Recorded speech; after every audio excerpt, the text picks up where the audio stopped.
Hi, hello! Isang magandang umaga, tanghali, hapon, gabi sa inyong lahat. Anong oras man ninyo napapanood ang video ito? Tayo po muli ay tutunghay ng ating pagbasa sa araw po naman ng Miyerkules, April 24, taong 2024. Hahanguin natin ang mabuting balita sa Ebanghelyo ni San Juan, kabanatang 12, mga talatang 44 hanggang 50. Nung panahong iyon, malakas na sinabi ni Jesus, "Ang nananalig sa akin ay hindi lamang sa akin nanalig, kundi pati sa nagsugo sa akin. At ang nakakita sa akin ay nakakita sa Kanya. Ako'y naparito bilang ilaw ng sanlibutan upang hindi manatili sa kadiliman ang nananalig sa akin. Kung mapakinggan nino man ang aking mga salita, ngunit hindi niya tuparin ito, hindi ko siya hahatulan. Sapagkat naparito ako hindi upang hatulan ang sanlibutan, kundi upang iligtas ito.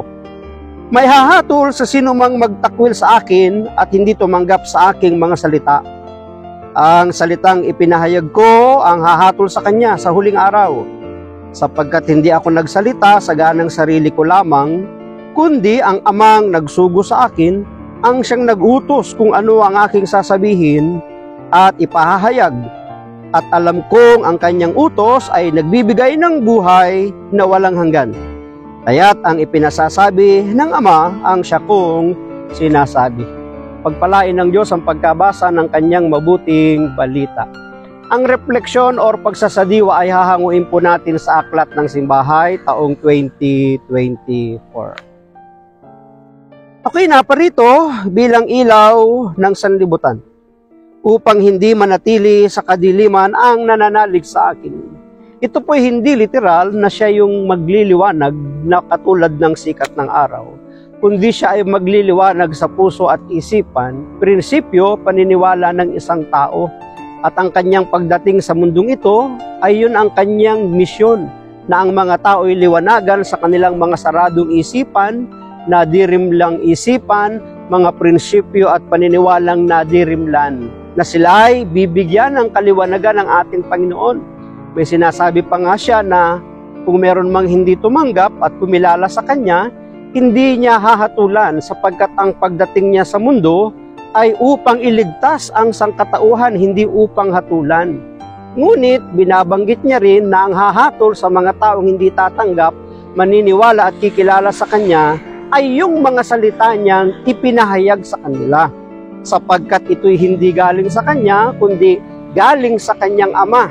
So maliwanag na parang sinasabi ng ating Panginoon na ang Diyos ang hahatol sa mga taong hindi tumanggap at naniwala sa Panginoon. Si Kristo nga ang ilaw na bumabasag sa kadiliman.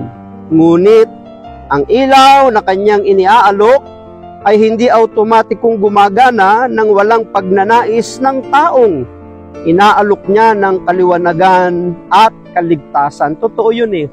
Pag dumating sa atin ang kanyang mga salita, ang kanyang mga pangangaral, ang kanyang kabutihan, hindi naman automatic na magliliwanag sa atin yon.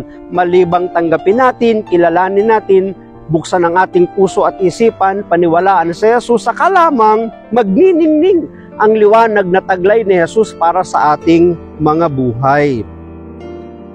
Mainam na mapagtanto natin kapag tayo'y nagpasyang manalig kay Kristo, nawa ay may kaakibat itong pagnanais na umagwat at lumayo sa karimlan, sa kasalanan at sa kasamaan. Ito yung tinutukoy na liliwanagan ng ating Panginoon kapag ang isang tao ay umagwat saan? Sa dilim, sa kasalanan, sa karumihan, sa kasamaan ng kanyang buhay.